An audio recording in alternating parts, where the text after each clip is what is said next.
Student, welcome to Nelson's Primary School. Student, today we are going to start our chapter number 15, जमीन कैसे बनी। तो बच्चों, आज हम पढ़ेंगे हमारा पाठ नंबर 15 जिसका नाम है जमीन कैसे बनी। तो बच्चों, पाठ की शुरुआत से पहले आइए देखते हैं कुछ कठिन शब्दों की यादी। कठिन शब्द इस प्रकार है। चक्कर लगाना मीन्स चारों ओर घूमना। परिवार का मतलब होगा बच्चों कुटुंब। फर्क यानी अंतर। हिस्सा अंश और एक छोटा सा टुकड़ा। मिसाल जिसका मतलब है बच्चों उदाहरण। आगे बढ़ते हैं बच्चों शब्दों के अर्थ के साथ। शब्दों के अर्थ है सबब जिसका अर्थ होगा कारण और इंग्लिश में होगा कॉज। निहायत यानी बहुत और वेरी। फासला मीन्स दूरी, इंग्लिश में बच्चों डिस्टेंस। गिर्द मीन्स आसपास और चारों ओर, जिसको इंग्लिश में हम कहेंगे अराउंड।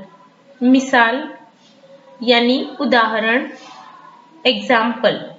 फर्क यानी अंतर, इंग्लिश में बच्चों डिफरेंस। मेघ यानी बारिश और इंग्लिश में जिसे हम कहेंगे रेन। तो ये थे बच्चों कठिन शब्दों के अर्थ जो इस पाठ में आने वाले। तो बच्चों अब हम आगे बढ़ेंगे हमारे पाठ की समझूती की ओर। पाठ है हमारा जिसका नाम है जमीन कैसे बनी और पाठ कुछ इस प्रकार है कि भारत के प्रथम प्रधानमंत्री श्री जवाहरलाल नेहरू ने 1928 में अपनी बेटी इंदिरा को कुछ पत्र लिखे थे। बच्चों जवाहरलाल नेहरू की बेटी इंदिरा ये वही इंदिरा है जो हमारे former prime minister Shrimati Indira Gandhi थे। उस समय इंदिरा जी 10 वर्ष की थी। बच्चों ये पत्र कब लिखे थे? जब इंदिरा जी की आयु सिर्फ 10 वर्ष की थी। उन दिनों इंदिरा जी मसूरी में और नेहरू जी इलाहाबाद में रहते थे। नेहरू जी ने ये पत्र उन्हीं के लिए लिखे थे और उनके मन में किसी दूसरे का विचार नहीं था। लेकिन आगे चलकर नेहरू जी के अनेक मित्रों ने उनसे आग्रह किया कि वे इन पत्रों को छपवाएं जिससे अन्य दूसरे लड़के लड़कियां भी इन पत्रों को पढ़ सके। इन्हीं पत्रों में से एक यहाँ प्रस्तुत है जिसमें उन्होंने बताया है कि हमारी पृथ्वी कैसे बनी।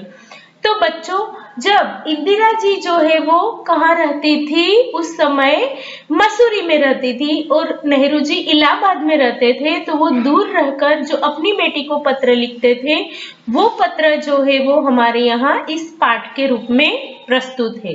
पत्र तो वैसे बहुत सारे लिखे थे पर उसमें से यह एक पत्र जो है वो हमारे यहाँ इस पाठ के रूप में प्रस्तुत किया गया है। तुम जानती हो कि जमीन सूरज के चारों तरफ घूमती है और चांद जमीन के चारों तरफ घूमता है। शायद तुम्हें यह भी याद है कि ऐसे और भी कई गोले हैं जो जमीन की तरह सूरज का चक्कर लगाते हैं। तो बच्चों ये दूसरे गोले यानी दूसरे ग्रह, ये सब हमारी जमीन को मिलाकर सूरज के ग्रह कहलाते हैं। चांद जमीन का उपग्रह कहलाता है इसलिए कि वह जमीन के ही आसपास घूमता है। दूसरे ग्रहों के भी अपने अपने उपग्रह है। सूरज उसके ग्रह और ग्रहों के उपग्रह मिलकर मानो एक सुखी परिवार बन जाता है। तो बच्चों किसे एक सुखी परिवार कहा गया है? सूरज और सूरज के आसपास घूमने वाले, पृथ्वी के आसपास घूमने वाले ग्रहों को नेहरू जी ने एक सुखी परिवार बताया है। इस परिवार को सौर जगत कहते हैं। सौर जगत का अर्थ है सूरज का। सौर का मतलब ही होता है सूरज। सूरज इन सब ग्रहों और उपग्रहों का बाबा है। देखो बच्चों सूरज को क्या बताया गया है? सारे ग्रहों का बाबा। और सारे ग्रह मैंने इस चित्र में आपको दिखाए हैं। इसलिए इस परिवार को सौर जगत कहते हैं। सौर जगत को हम इंग्लिश में क्या कहेंगे बच्चों? Solar system. रात को तुम आसमान में हजारों सितारे देखती हो। इनमें से थोड़े से ही ग्रह है और बाकी सितारे हैं। क्या तुम बता सकती हो कि ग्रह और सितारों में क्या फर्क है? देखो नेहरू जी ने क्या बोला। नेहरू जी ने पूछा इंदिरा को कि रात को हम देखते हैं उसमें से सारे सितारे नहीं है। अब आगे नेहरू जी ने फर्क बताया है। क्या फर्क बताया है? ग्रह हमारी जमीन की तरह सितारों से बहुत छोटे होते हैं, लेकिन आसमान में वे बड़े नजर आते हैं क्योंकि जमीन से उनका फासला कम है। ठीक ऐसा ही समझो जैसे चांद, जो बिल्कुल बच्चे की तरह है, हमारे नजदीक होने की वजह से इतना बड़ा मालूम होता है, लेकिन सितारों और ग्रहों को पहचानने का असली तरीका यह है कि वे जगमगाते हैं या नहीं। सितारे जगमगाते हैं, ग्रह नहीं जगमगाते। देखो बच्चों, फर्क कैसे समझाया नेहरू जी ने इंदिरा जी को, कि जो ग्रह है वो जगमगाते नहीं है, उसकी जो रोशनी है वो स्टेबल है, और जो सितारे हैं वो जगमगाते हैं। जगमगाना यानी ब्लिंकिंग करना। इसका सबब यह है कि ग्रह सूर्य की रोशनी से चमकते हैं। चांद और ग्रहों में जो हम चमक देखते हैं वह धूप की है। चांद और ग्रहों में क्या है कि जो चमक है वह क्या है? धूप की चमक है। और ग्रह जो है वो सूर्य की रोशनी से चमकते हैं। और हमें चांद इतना बड़ा क्यों दिखता है बच्चों? क्योंकि वो पृथ्वी के सबसे नजदीक का ग्रह है, इसीलिए वो हमें इतना बड़ा नजर आता है। देखते हैं कि नेहरू जी अपनी बेटी को समझाते हुए क्या कहते हैं। नेहरू जी ने बताया है कि असली सितारे बिल्कुल सूरज की तरह है। वे बहुत गर्म जलते हुए गोले हैं जो आप चमकते हैं। दरअसल सूरज खुद एक सितारा है। हमें यह बड़ा आग का गोला सा मालूम होता है, इसलिए कि जमीन से उसकी दूरी और सितारों से कम है। हमें सूरज क्यों इतना बड़ा नजर आता है बच्चों? क्योंकि हमारी जमीन और सूरज की दूरी दूसरे और जो ग्रह है उनसे कम है। इससे अब तुम्हें मालूम हो गया है कि हमारी जमीन भी सूरज के परिवार में सौर जगत में है। क्या है हमारी सौर जगत में शामिल बच्चों? हमारी जमीन यानी हमारी पृथ्वी।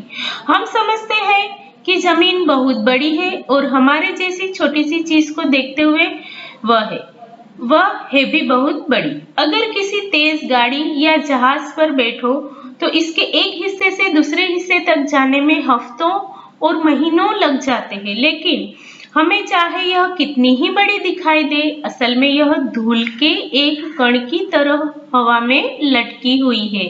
बच्चों, यह हवा में आपने देखा होगा जो हमारा ग्लोब है वो कैसे एक उसकी धरी पे लटका हुआ है।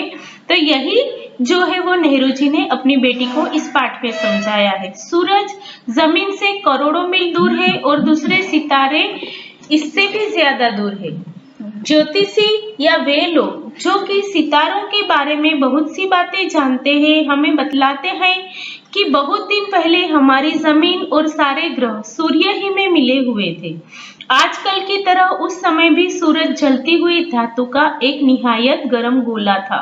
तो नेहरू जी ने क्या बताया है बच्चों कि हमारी धरती और सारे ग्रह किसके साथ मिले हुए थे? सूरज के साथ। और उसके बाद जो है वो यह जो सारी चीजें हैं वो अलग हुई, ऐसा नेहरू जी ने बताया।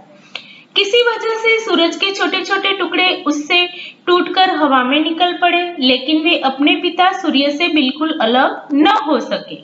वे इस तरह सूर्य के गिर्द चक्कर लगाने लगे जैसे उनको किसी ने रस्सी से बांध कर रखा हो। बच्चों, आपने सोलर सिस्टम देखी होगी कि सारे ग्रह है वो सूर्य के आसपास घूमते हैं। तो यह सूर्य के ही कुछ टुकड़े हैं, लेकिन वो उससे अलग नहीं हो सके। यह विचित्र शक्ति जिसकी मैंने रस्सी से मिसाल दी है, एक ऐसी ताकत है जो छोटी चीजों को बड़ी चीजों की तरफ खींचती है। यह वही ताकत है जो वजनदार चीजों को जमीन पर गिरा देती है। हमारे पास जमीन ही सबसे भारी चीज है, इसी से वह हर एक चीज को अपनी तरफ खींच लेती है। तो यह ताकत क्या है बच्चों? ग्रेविटी फोर्स, जो कि हर चीज को अपनी तरफ खींच लेती है। इसीलिए हम जमीन के ऊपर चल पाते हैं, जमीन पे रह पाते हैं, यानी एक कुदरत का हमारे लिए एक वरदान के समान है। तो बच्चों, क्या बताया है पंडित जी ने, पंडित नेहरू ने, कि हमारी जमीन क्या थी? आगे क्या बताया कि सूरज के साथ ही मिली हुई थी और सूरज का एक टुकड़ा जो है वो उससे अलग होके टूट के गिरा, जिससे कि हमारी जमीन बनी।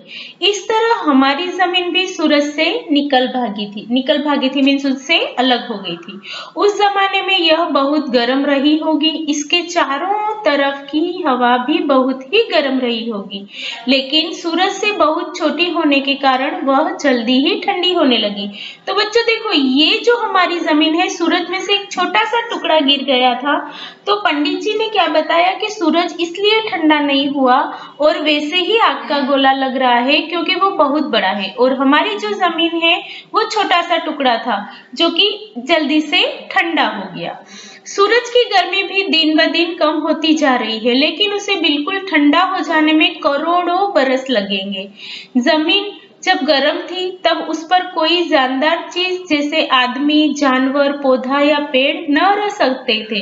वह सब चीजें जल जाती थी। और बच्चों, आपको तो पता ही होगा कि किसी भी गर्म चीज पे अगर आप हाथ भी रखो तो जल जाता है, तो रहना तो हमारी सोच के बाहर है। इसीलिए पंडित जी ने बताया है कि जब जमीन जो है वो बहुत गर्म थी, तब उस पे रहना मुश्किल ही नहीं, बिल्कुल नामुमकिन था।